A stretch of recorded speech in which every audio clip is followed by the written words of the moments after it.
En Filipenses 2:6 dice: el cual, siendo en forma de Dios, no estimó el ser igual a Dios como cosa a que aferrarse, sino que se despojó a sí mismo, tomando forma de siervo, hecho semejante a los hombres, y estando en la condición de hombre, se humilló a sí mismo, haciéndose obediente hasta la muerte y muerte de cruz. Jesús fue a la cruz únicamente por amor a cada uno de nosotros.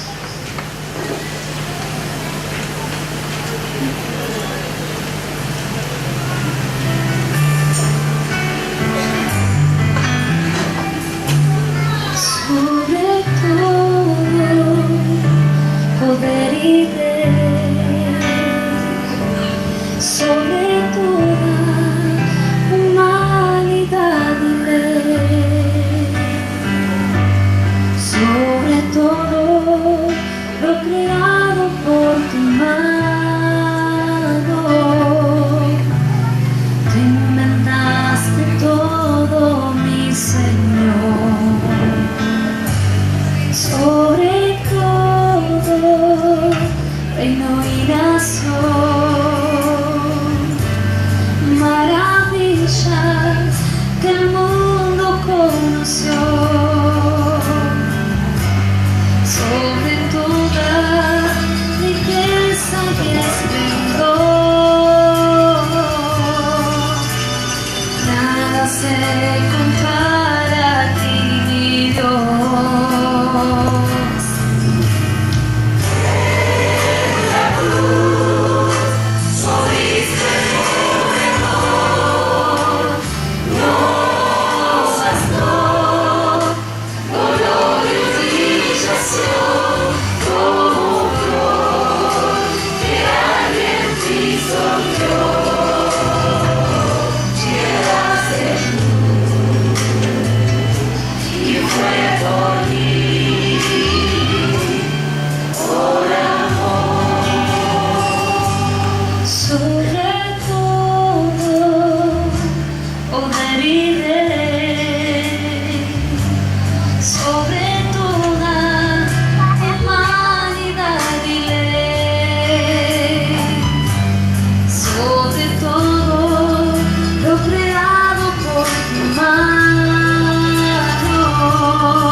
victoria que se ha extendido por toda la tierra. Jesús fue el vencedor absoluto sobre la muerte, y esa tremenda victoria hemos alcanzado la vida eterna.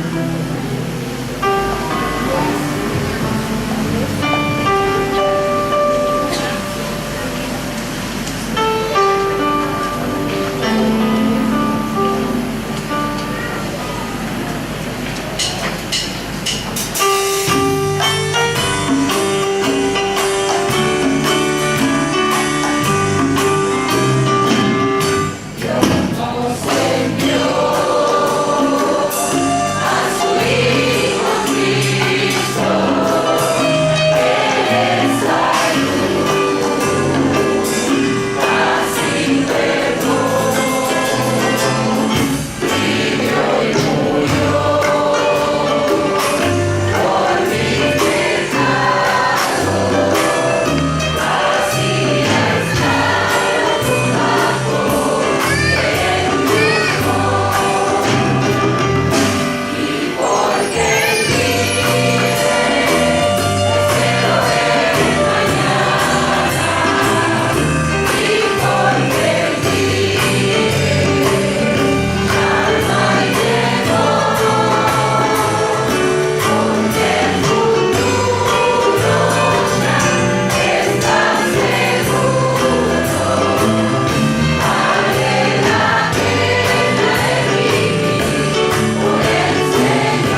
Él vive. Cristo vive. ¿Cuántos pueden decir Cristo vive? Gracias al Señor. La palabra de Dios llega a decir que si Cristo no resucitó, vana es nuestra fe.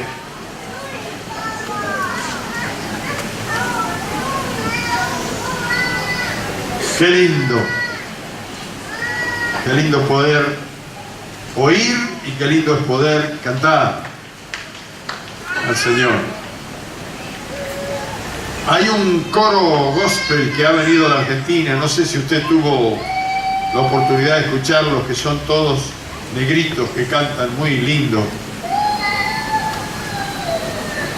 Muy lindo, cantan todas canciones para el Señor. Espectacular. Lo interesante que la música no fue un invento del hombre.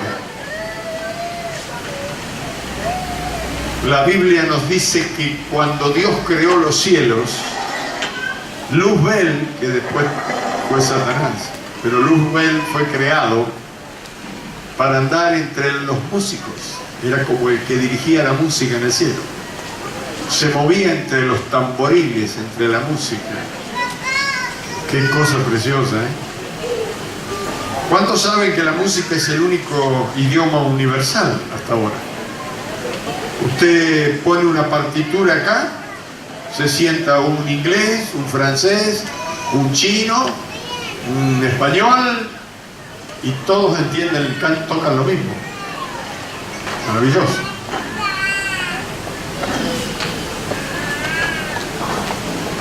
Muy lindo. Tendríamos que haberle dado un aplauso a estos jóvenes y a estas hermanas. Han cantado para Dios.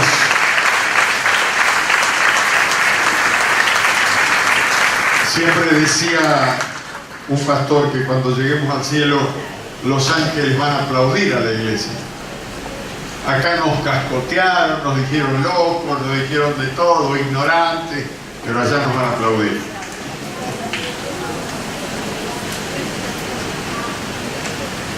Hay personas que preguntan, ¿qué tiene que ver la muerte y la resurrección de Jesús conmigo?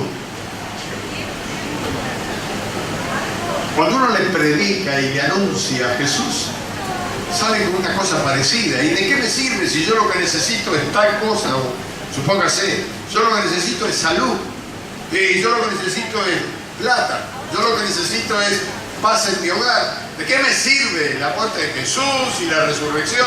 Esto pasó hace 2000 años. ¿Qué connotación, qué tiene que ver esto conmigo? ¿Usted está feliz porque hoy festejamos la resurrección de Cristo? Hay gente que piensa que ellos, porque creen en la existencia de un Dios, ya es suficiente para ser tomado como hijo de Dios. Como decía un hombre, yo no soy un animal, soy un cristiano. Bueno, cristiano es el que tiene a Cristo en el corazón, porque algunos animalitos son mucho mejores que algunos que se dicen cristianos.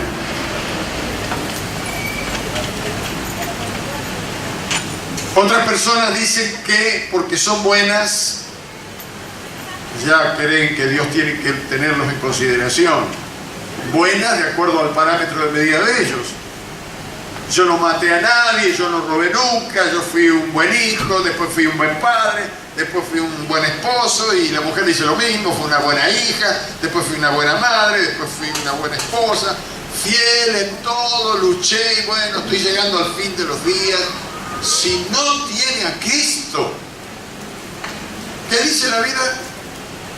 El que tiene a Cristo, y si no lo tiene,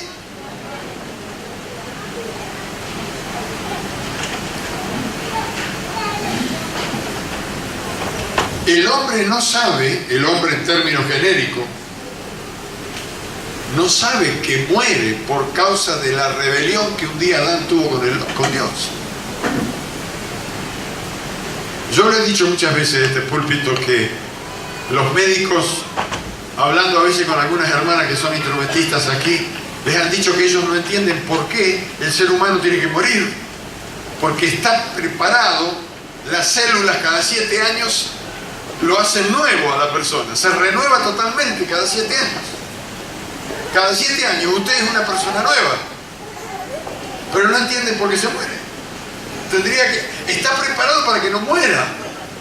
Es que Dios lo creó para que no muera. La muerte es un castigo por la rebelión.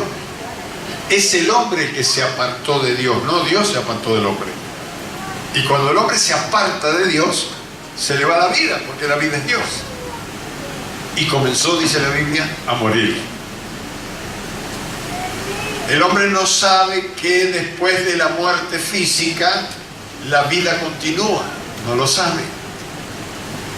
Ha oído y tiene una idea de que sí, algunos van al cielo, otros van al infierno, pero lo tiene ahí medio vagamente, porque nunca ha leído la palabra, ni nunca ha tenido una experiencia con Dios. Algunos saben que hay un juicio después que el hombre muere, va a haber un gran juicio, pero lo tienen así como una cosa histórica, algo que dijeron los antepasados. Pero en realidad lo saben de oído, pero no lo saben en realidad en efectividad. Tampoco saben que el infierno existe como existe la tierra, es tan real. Jesucristo nos habló del infierno como una cosa real y que fue creada para Satanás y sus ángeles, no para el hombre y la mujer. Dice la Biblia que fue creado para Satanás y sus ángeles. Y la Biblia dice que Dios no perdonó ni trató de restaurar a los ángeles, pero sí al hombre. ¿Por qué? Porque los ángeles no son a imagen de Dios, pero el hombre es el único ser creado que es a imagen de Dios. Entonces Dios trató de respetar y reanudar la imagen perdida suya en el hombre. Pero aunque los hombres ignoren un montón de cosas sobre lo que va a suceder y que la Biblia lo dice muy claro, quiero decirle a esta congregación, como se lo dije al de la mañana, aunque ignore el hombre lo que va a pasar, las cosas van a pasar. Porque dijo Jesús, escrito está. Y lo que Dios ha dicho, Dios no es hombre para mentir. Así que tarde 10 días, 2000 años más, o lo que sea, pero se va a cumplir. La palabra de Dios se va a cumplir. Pero la salvación es una revelación de Dios. Cuando uno escucha la palabra y la palabra misma le abre el oído espiritual y luego uno empieza a recibir fe, la fe es como el tercer ojo, que uno empieza a ver por fe las cosas que todavía no ha visto, porque comienza a creerle a Dios. Pero la persona que nunca leyó la Biblia y que nunca buscó a Dios, no solamente ignora las cosas de Dios, sino que le son locura. A ver, vamos a la Escritura. Primera de Corintios. Primera de Corintios. Hoy tenemos Santa Cena. Después de la prédica vamos a tomar la Santa Cena. Si usted tiene Biblia, vamos a abrir en Primera de Corintios capítulo 2. A ver, se me trabó el internet. Primera de Corintios capítulo 2, versículo 14.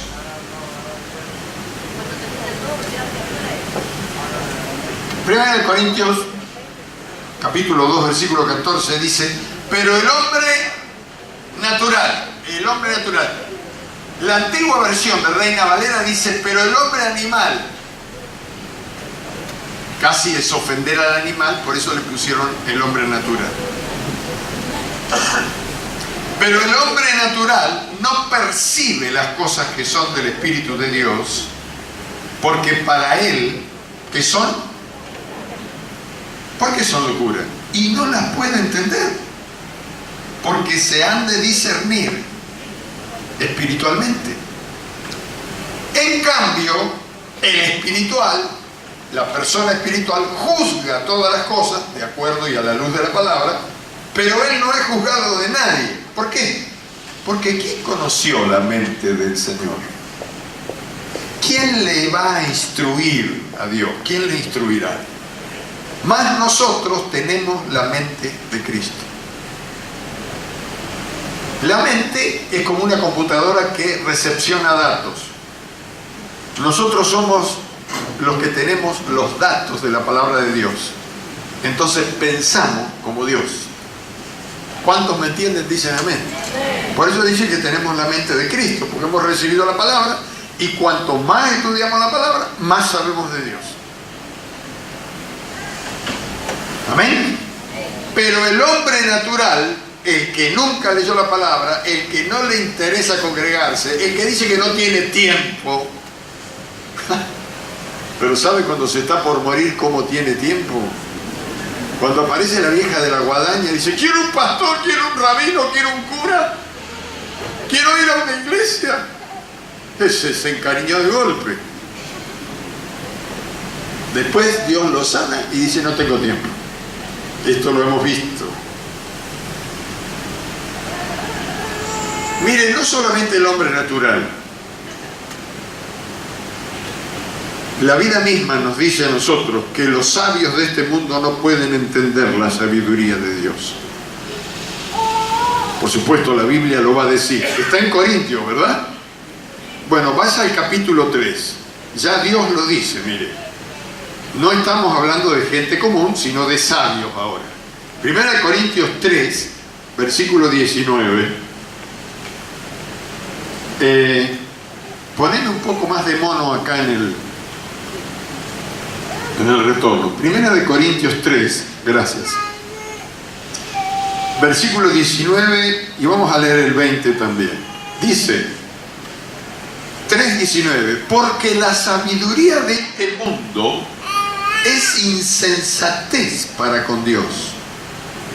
Pues escrito está, Él prende a los sabios en la astucia de ellos, y otra vez el Señor conoce los pensamientos de los sabios, que son vanos, es vanidad. Así que, según la palabra de Dios, dice, porque la sabiduría de este mundo es insensatez para Dios. El hombre se cree tan sabio y para Dios dice, la verdad son unos insensatos. A ver, volvemos al capítulo 1 del mismo libro, para que no tenga tanto trabajo, solamente para que escuche lo que Dios dice. Capítulo 1 de 1 de Corintios, versículo 19. ¿Lo encontró? Dice, pues está escrito, destruiré la sabiduría de los sabios, desecharé el entendimiento de los entendidos. ¿Dónde está el sabio? Dice Dios. ¿Dónde está el escriba? El que escribe y escribe y escribe. ¿Dónde está el diputador de este siglo? El que siempre está peleando por una cosa, por la otra.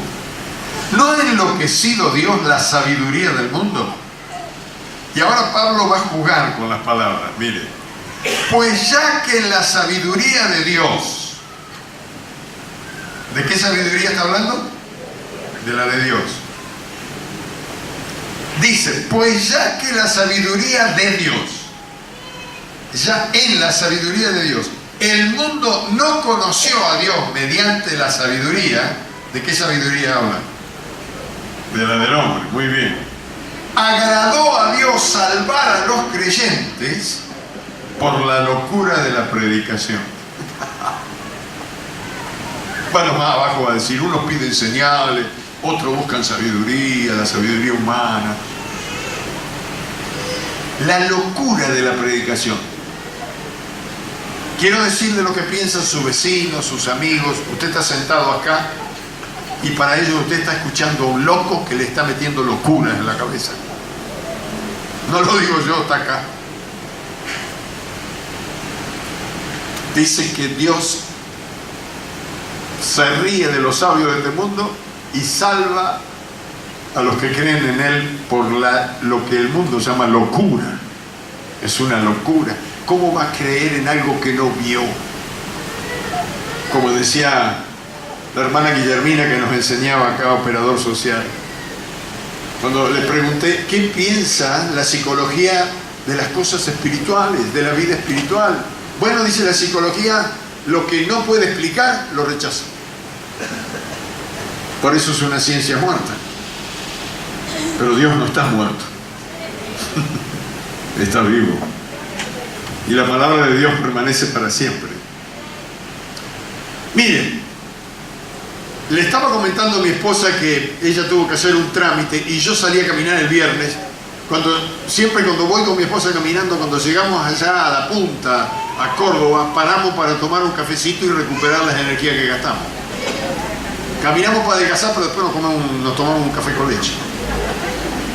Entonces entré a tomar el cafecito rutinario ahí y había un libro, y mientras tomaba, como no tenía a mi esposa para hablar, me puse a leer ahí mientras tomaba el café.